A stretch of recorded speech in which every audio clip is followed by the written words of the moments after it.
Hello everyone, welcome back to Desert Docs, a junior doctor's guide to Central Australia. This series is all about the unique medicine and working life that comes with operating in Alice Springs and the greater Barkly region. I would like to acknowledge the lands on which this podcast is recorded. Desert Docs acknowledges the Aranda people of Mparntwe. We recognise their custodianship and their continuing relationship with country, and that we work on their stolen lands. Today I've got two fellow junior doctor guests. I've got Dr. Bea and Dr. Romy. My name is Dr. Indi, and this episode is going to be all about the junior doctor's experience working in Alice Springs. So hello Bea, hello Romy. Hello. We've had a bit of a conversation off mic that all our voices might sound pretty similar, so we'll just see how we go and hopefully the listener's not too confused as who's who in the zoo. Let's start with you guys introducing yourself. So Romy, you're an intern currently at Alice Springs. Tell us about you, what brought you here, what your experience has been prior to coming here. Sure. Hello, everyone. I'm Romy. I'm from Melbourne originally. And as Indi said, I'm an intern in Alice Springs this year. And I did my medical degree and my undergraduate degree at Melbourne Uni. And the main reason why I came up to Alice Springs was because I just wanted a completely different experience to the Melbourne life. Even though I love Melbourne and all of my family are there, I was just ready to do something a bit different. And I'd heard such incredible things from some of my friends that had come up to Alice. And so I actually did a student placement up in Alice Springs in my final year. And it was just amazing, and I fell in love with it and couldn't think about anything else for the rest of the year. And here I am convincing everyone else to come up here too. Yeah. I remember you, Indi, coming round to my share house in Princes Hill, and I think you had just gotten into Alice Springs and you were just raving about going up there, and I'd hardly even thought about it, and just seeing how excited you were, and you hadn't even laid a foot in Central Australia, other than your student placement, of course. And I thought, I don't feel that enthusiastic about anywhere in Melbourne right now, and I don't know why. And then when I came up to Alice as a student, and I just felt how incredible the community was, it just felt like I could come up here, explore the region, see all the fascinating aspects to doing medicine up here, and really just set myself up to do whatever it is that I want to. It just felt like such an incredible place to grow and to explore being a junior doctor. I was like, oh, I love this. Probably like the world's best kept secret that's now no longer a secret. That's true. I remember that conversation at Princes Hill. I hadn't stepped foot in Central Australia. I had been to the top end for a student placement, but I'd heard such great things through the grapevine about Darwin and Alice Springs, and I think I chose Alice Springs because it was such a small community, and definitely doing medical school in Melbourne during COVID, where you're somewhat anonymous. I think that was the reason that I was drawn to coming here. Dr. Bea, can you tell us a little bit about your experience of choosing to come here? Sure, yeah. So also an intern with Romy, and I was actually a psychologist for a long time before doing medicine, and did medical school in Adelaide and came up to Alice Springs last year as a student. I remember coming up here and sort of driving through the mountains and thinking, where am I? This is supposed to be a desert, right? This is so beautiful. And I think similar to Romy, I was chasing a different experience than I'd had in Adelaide in a big city hospital. I remember, I think it was my first or second day, and someone that I hadn't ever met before waved to me in the corridor, said, "Good morning." And I was like, people are so happy in this hospital. This is great. And yeah, I think similar to Rom, couldn't stop thinking about it. I was up here and I thought, yeah, this is where I want to do my internship. This is the place for me. So here we are. Yeah, it's amazing how much the word of mouth or previous experiences and opinions shape a new direction for you to go into. And I think that's the purpose of this podcast episode today, is just to put out into the ether the actual experience of working here as a junior doctor, as opposed to listening to all of the issues that do come to light in media, which is not truthful of the day-to-day experience in Alice Springs. Right now, we're in August, looking out onto the beautiful sunny day and sunny trees in Alice Springs. There's people having coffee around. Everyone's enjoying their weekend, and it's just a beautiful, vibrant place to be, and there's art everywhere as well.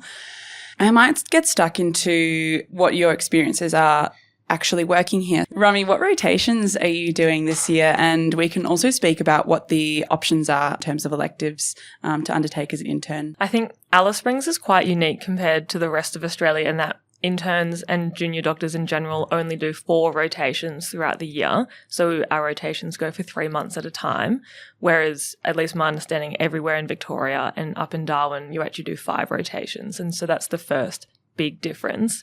And that's predominantly because the teams and the rotations that you're on here in Alice, they're so broad. General surgery and general medicine truly are those specialties. They scoop up everything. And so by the time that as an intern, you've spent 1 term in the emergency department, 1 term in the general medicine department, and a term on Gen Surg, you only have a 4th rotation left. But having done, I'm now on my 3rd rotation, you do truly get to see a bit of everything all over the place, which has been, I think, way more educational and way more beneficial to my professional growth than perhaps doing what would be a niche specialty in Melbourne.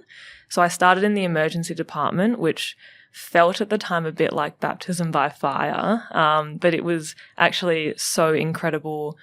One of the beautiful things about the department here in Alice Springs is that you truly get to pick up any patient as an intern, and the seniors will really support you. And so I could be picking up someone who was perhaps in a Lipsizc cubicle and going through some of those really acute, life-threatening emergencies with a senior, but my name's the one that's on the bed card, which is just crazy to see. So emergency was really, really incredible. And then I did general medicine, and now I'm on orthopedics. Orthopedics and general surgery are the only 2 main surgical specialties up here, which is pretty wild. If you're not an orthopedic patient, you're a Gen Surg patient. And then my final rotation will be Gen Surg. Can you guys touch briefly on, we talked about the 4 rotations in 1 year. What does that mean for annual leave? The annual leave here in Alice Springs is fantastic to everyone that's interstate. If you want flexibility, definitely come to Alice Springs, in my opinion. So we still get the same number of weeks of annual leave as anyone else that's doing their internship in Australia. But because we have 4 rotations, we basically tick off the required number of weeks per rotation much easier than when you have 5 rotations within the year, because you're on those rotations for a much shorter amount of time. And so what that means is that we can actually take a little bit of leave every rotation if we want. Whereas in Melbourne, I know that you have to take your 2 weeks of leave during your ED rotation because there's so many interns at a hospital. It would just be a nightmare for the roster writers to try to work it out otherwise. Of course, your leave still has to be approved within the bounds of all the other juniors that are on the team and how many juniors there are on that team. So if the hospital happens to be understaffed, you're not going to get the leave that you want. And if everybody wants Christmas off, well, you all can't have that. But at least from my perspective, I was able to take a week off in March, which was really important to me to go home for my brother's wedding. And then I've been able to take a week off this rotation to go and do a hike, which I really want to do. And then I'm going to take another week off in December. And it's just great because, like, that's how it should be. You should be able to take time off when you want to. And it really makes you feel like the hospital actually cares about, and they do actually cares about your life and making sure that not everything's dictated by your roster. And how about you, Bea? How have you found the other rotations? Yeah, so when Romy was sort of talking about being in the emergency department and putting your name on a resus patient, that happened to me the other day. Oh boy. And you sort of see the patient come in and you've got a reg or a boss next to you saying, I'll support you, I'll be here watching you, because the department's fairly small, they can see you. And sort of you go in and you really are able to draw from what you know so far independently, but also feeling supported at the same time, which is a really cool, scary, cool experience. Yeah, totally. I remember putting my name on a resus patient and I walked into the cubicle and the nurse closed the curtain behind me, and this person was having quite severe cardiac chest pain.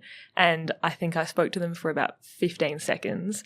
And I thought, oh my God, I'm out of my depth here. And I just opened the curtain, and the registrar and the consultant had both been there, like, listening, and they were ready. And they were like, no, keep going. You can do more. You're doing really well. And it was just so great to know that they trusted me to do that, but that I wasn't out of my depth in terms of being stuck with the patient who genuinely needed the care. It was a really good experience.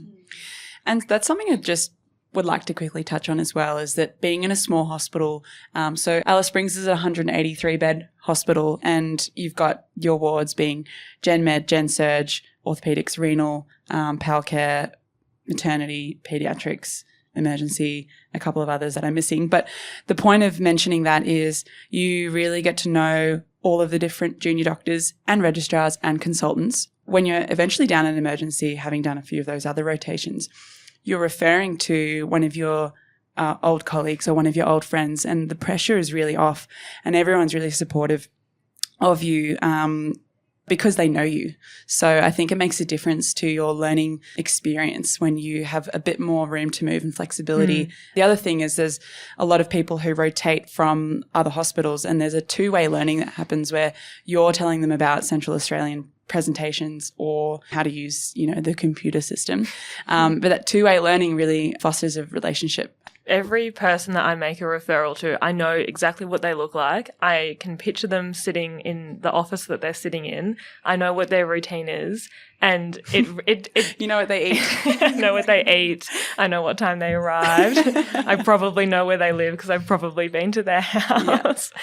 But you're right, it really takes the pressure off, because it's not this random registrar that's probably maybe even in another building or something like that.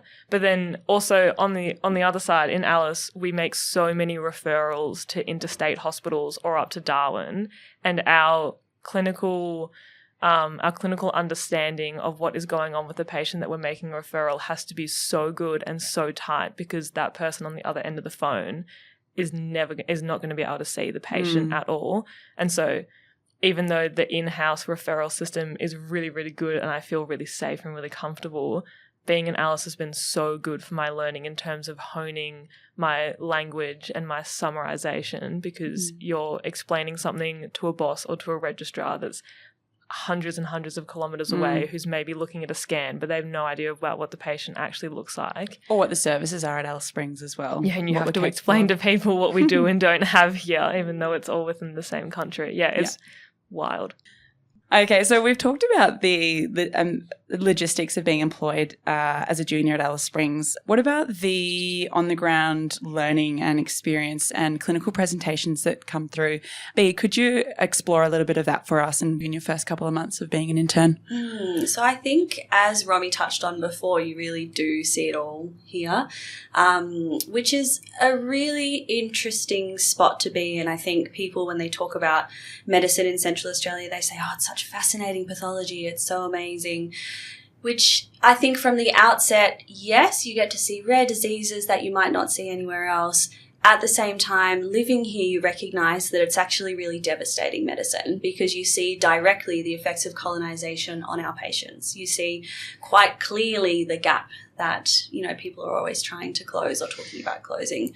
So I think it's very good for learning. You see very complicated patients, but I think sort of internally and ethically it can be quite challenging. So working here, working especially with doctors that have been here for a long time, is a really special experience. And to be honest, I think everyone should come up here, because I think people can learn about Indigenous health from a theoretical standpoint, or you can learn about it at uni, but I think and you can be passionate about it from afar, but I think it's not until you actually come up here and you see it, that's when that fire gets lit in your belly and you sort of go, oh my goodness, like these are real people that we talk about and that we learn about in textbooks. You've given me goosebumps. Yeah. It's true. And I think realizing that the problems are insurmountable, they're social determinants of health that we're talking about, and some of the conditions we see are diseases of poverty, as we've spoken about in previous episodes of this podcast.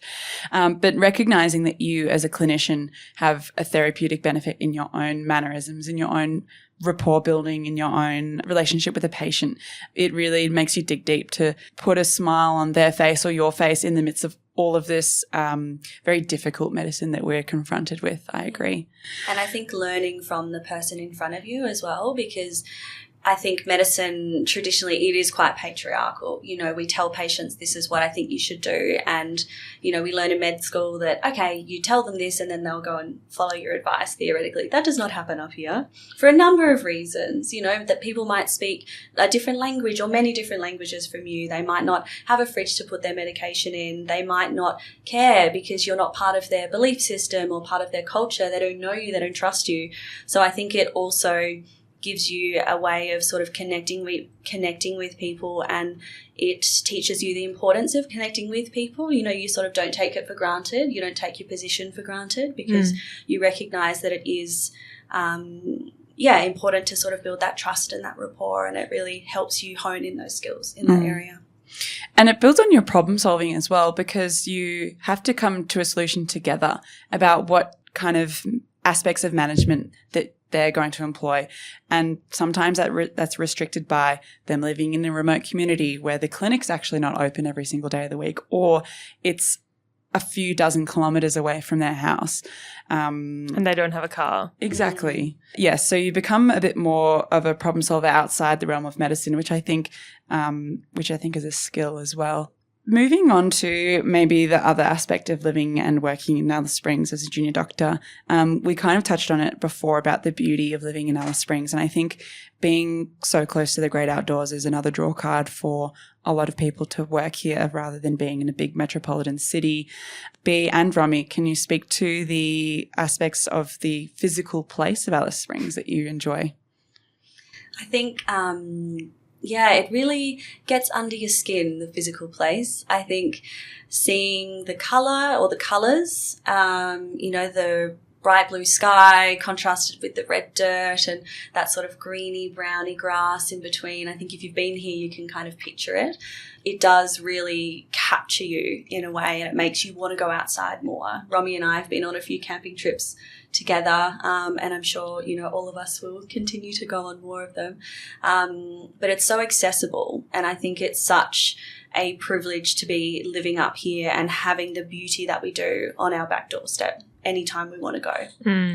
The stars for me, it's incredible. I've always been able to see stars from home where my family live out of Melbourne, but here, just being able to walk outside with a cup of tea at night time and you see the entire Milky Way and you get to see the dark emu and how it changes over the year and all the constellations, it's just incredible.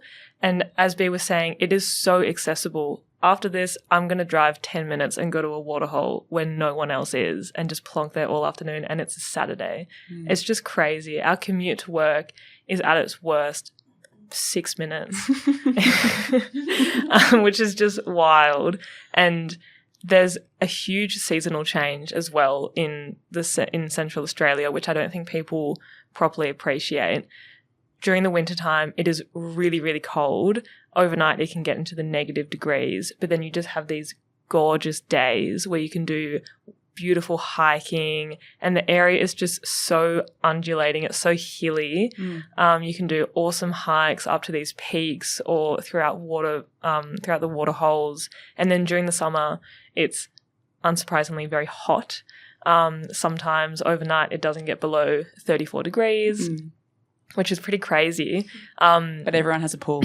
Everyone has a pool, which is just, I did not think that I was going to live in a house that had a pool when I was an intern. He's got a pool. I have a pool. Everyone comes around for the pool.